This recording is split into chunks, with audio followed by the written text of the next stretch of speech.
Oke, di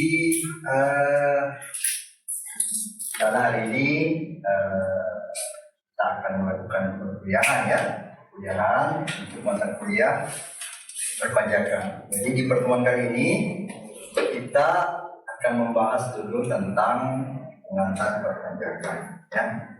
Oke, sebelum kita masuk materi, saya mau tanya dulu adik-adik, semuanya sehat ya? Alhamdulillah. Sehat ya? Sehat. Sehat itu istirahat di rumah, kalau tidak di rumah sakit toh. Oke. Nah, ada tidak di antara adik sekalian yang tahu apa itu pajak? Pasti kata pajak ini lazim kok, sering dengarnya. Kira-kira ada satu orang yang bisa jelaskan apa itu pajak? Coba silakan angkat tangan.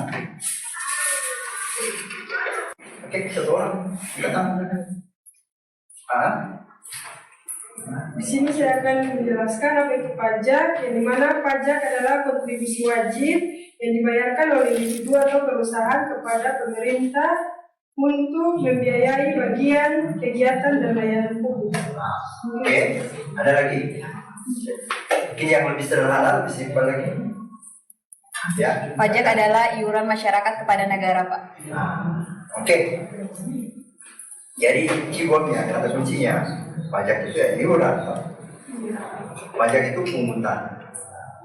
Pajak itu adalah sesuatu yang harus dibayar oleh warga negara, ya, berdasarkan dengan aturan undang-undang perpajakan yang berlaku di negara tersebut. Jadi artinya apa? Pajak itu bersifat memaksa. Bersifat memaksa. Kalau memang seseorang tersebut sudah memenuhi syarat ya untuk menjadi seorang wajib pajak. Oke. Yang jadi pertanyaan, syarat apa yang harus dipenuhi oleh orang tersebut supaya menjadi seorang warga negara yang menyandang status wajib pajak? Nah, syaratnya itu adalah yang pertama, kalau kita bicara dalam konteks Indonesia saja ya, di Indonesia tentu syarat pertama itu ya dia harus menjadi seorang warga negara Indonesia yang tinggal atau berdomisili di Indonesia, ya. Kemudian yang kedua, dia harus memiliki penghasilan, ya, di mana penghasilan tersebut secara nominal sudah diwajibkan untuk membayar pajak. Itu nanti kita akan bahas lebih detail di pertemuan berikutnya. Sekarang kita coba perluas ya bahasan tentang pajak. Kita perluas ke isu-isu pajak yang banyak ya berseliweran di masyarakat. Nah, jadi di tengah-tengah masyarakat ini itu mencuat suatu isu ya, kenapa di negara kita ya yang negara kaya akan sumber daya alam, tapi sumber pendapatan utamanya ya itu dari pajak. Coba adik-adik bayangkan, Indonesia itu penghasilan dari emas ya. Nah, dari emas itu nomor 1 di dunia. Ditambah lagi komoditas kelapa sawit misalkan ya, itu juga nomor 1 di dunia dan lain sebagainya. Jadi kita bisa katakan bahwa negara ini negara kaya akan sumber daya. Tapi kenapa sumber pendapatan utamanya justru datang dari pajak? Ini kan kalau saya justru kayak sesuatu hal yang lucu sebenarnya. Tapi tentu ada alasan balik itu toh. Alasan. Nah, coba kita bandingkan ya dengan case di luar negeri. Misalkan kita bandingkan dengan Jepang ya misalkan. sebenarnya di Jepang ini negara maju juga, ya. Tapi dia pola mereka untuk mendapatkan sumber pendapatan negara yang besar, nah, itu adalah melalui hilirisasi. Sebenarnya mereka juga memanfaatkan sumber daya alam ya, mendapatkan pendapatan untuk negaranya. Nah, tapi sumber daya alamnya ini adalah bukan sumber daya alam yang mentah, ya, kemudian diekspor, dijual ke luar negeri. Itu nilai jualnya kecil, dijualnya kecil. Di Jepang ini mereka melakukan yang namanya hilirisasi. Mereka mengolah sumber daya alamnya, ya, menjadi suatu produk yang sudah jadi, ya. Kemudian baru diekspor. Kalau Indonesia kan cuma misalkan nih tambang batu bara itu, ya, perusahaan atau beberapa perusahaan di Indonesia mereka cuma menggali, merusak alam, kemudian mengekspor secara mentah hasil tambang batu bara tersebut. Batu baranya langsung diekspor, tidak diolah, ya. Tapi kalau di Jepang, ya, misalkan mereka ada tambang nikelnya diolah, ada proses hilirisasi, diolah menjadi baterai, nah, baru diekspor ke luar negeri sehingga nilai jualnya lebih tinggi. Kalau kita lihat, kalau yang dijual cuma nikel mentah saja, mungkin, ya, kita estimasi saja itu mungkin dia punya nilai jual cuma 100.000 misalkan. Tapi kalau sudah diolah menjadi baterai, nah, itu bisa menjadi 3 kali lipat, misalkan menjadi 200.000 atau 300.000.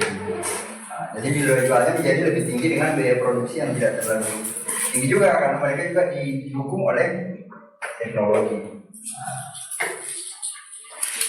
Kenapa sumber pendapatan utama kita masih dari pajak? Karena kita belum optimal, ya, dalam mengolah sumber daya alam kita. Tapi kalau kita sudah berada satu step lebih maju lagi, yakni pola hilirisasi itu tadi, bisa jadi sumber pendapatan negara itu menjadi lebih besar, ya.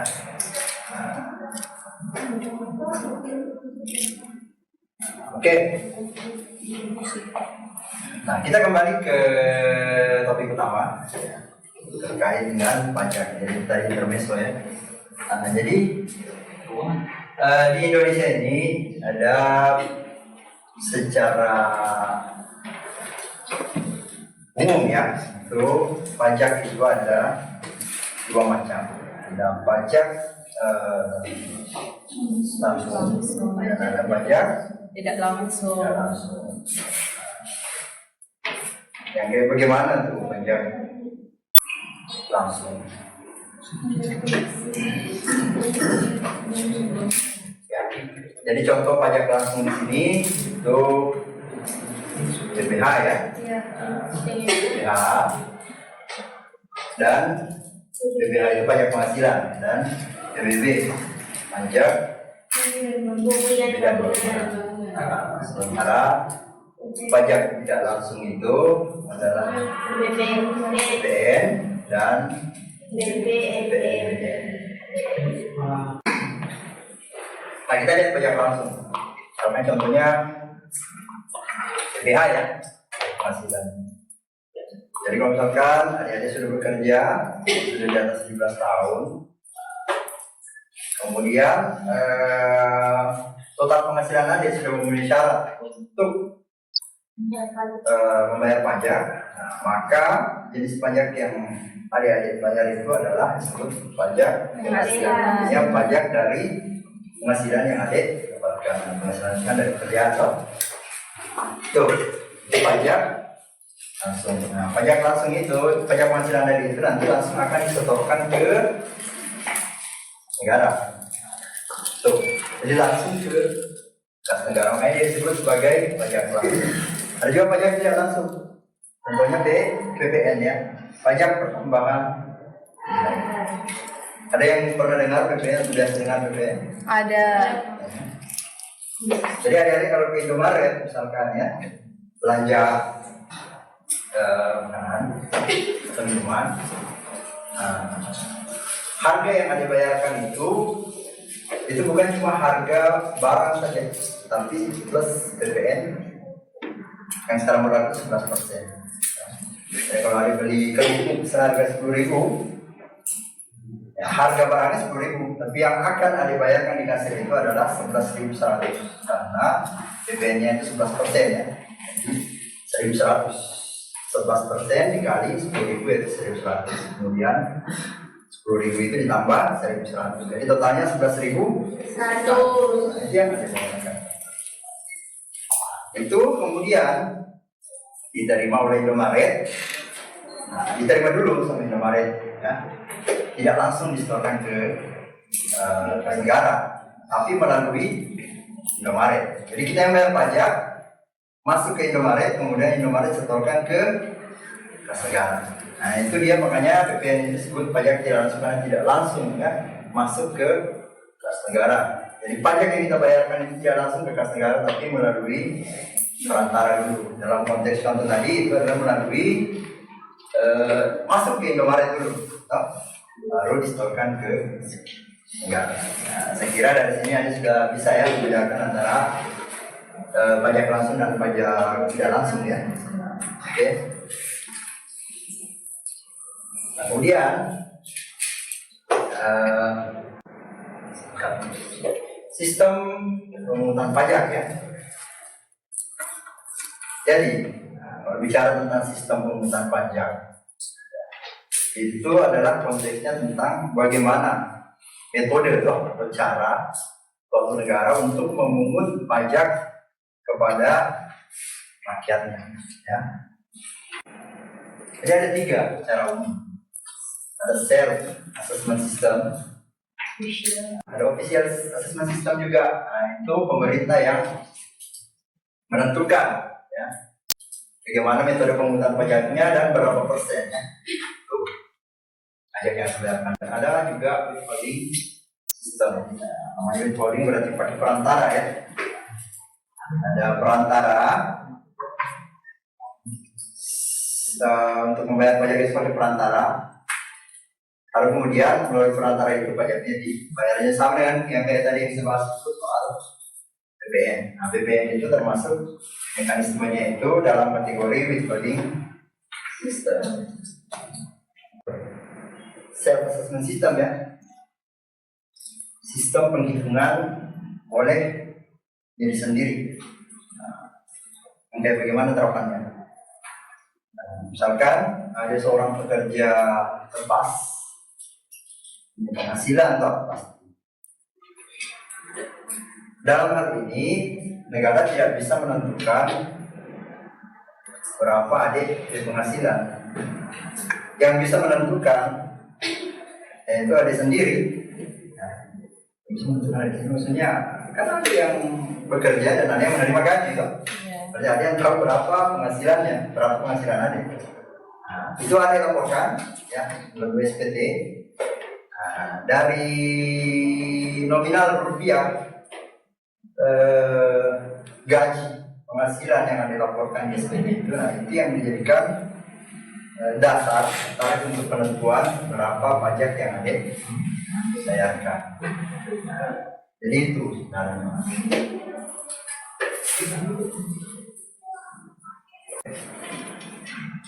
Nah,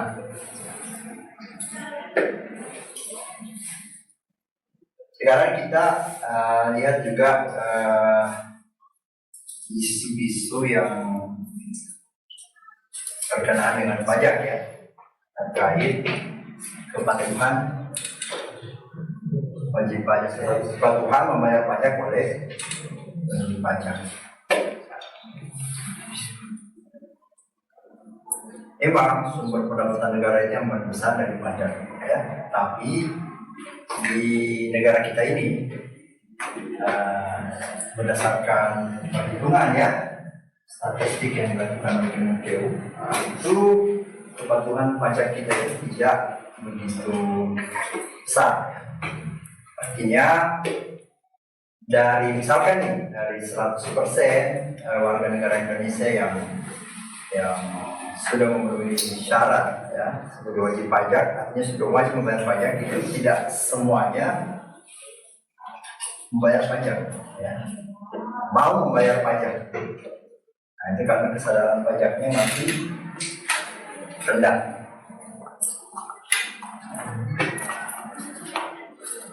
Nah, itu kenapa? Nah, itu yang pertama mungkin karena yang paling utama ya faktornya itu karena kurangnya edukasi yang dilakukan oleh otoritas pajak yang ada di Indonesia.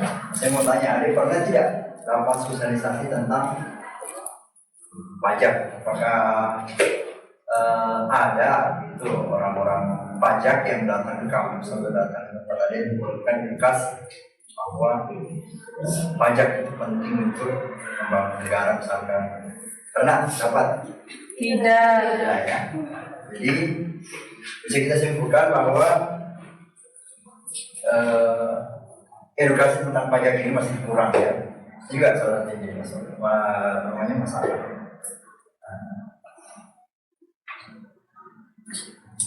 Nah jadi harapannya, karena memang ya harapannya orang pajak ini bisa mengoptimalkan sosialisasi pajak dengan memanfaatkan media internet misalkan, karena Gen Z ya khususnya itu bisa kita katakan adalah pecandu internet. Iya Pak. Pecandu internet. Jadi seharusnya dari pihak perpajakan ini bisa memanfaatkan kesempatan ini ya. Jadi kecanduan Gen Z terhadap internet itu bisa dimanfaatkan oleh mereka untuk mensosialisasikan pajak supaya para Gen Z ini dan para orang-orang yang lain ya, bukan cuma Gen Z saja, gen-gen yang ke belakang juga perlu untuk diedukasi terkait pajak supaya kepatuhan mereka itu dalam membayar pajak lebih baik lagi.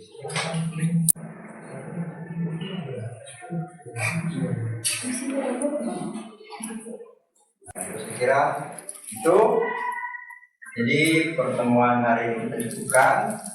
Nanti pertemuan berikutnya kita akan bahas tentang BPH pasal 21. Oke, terima kasih. Pertemuan hari ini kita akhiri dengan sama-sama mengucapkan hamdalah. Alhamdulillahirabbil alamin. Sekian, assalamualaikum warahmatullahi wabarakatuh. Waalaikumsalam warahmatullahi wabarakatuh.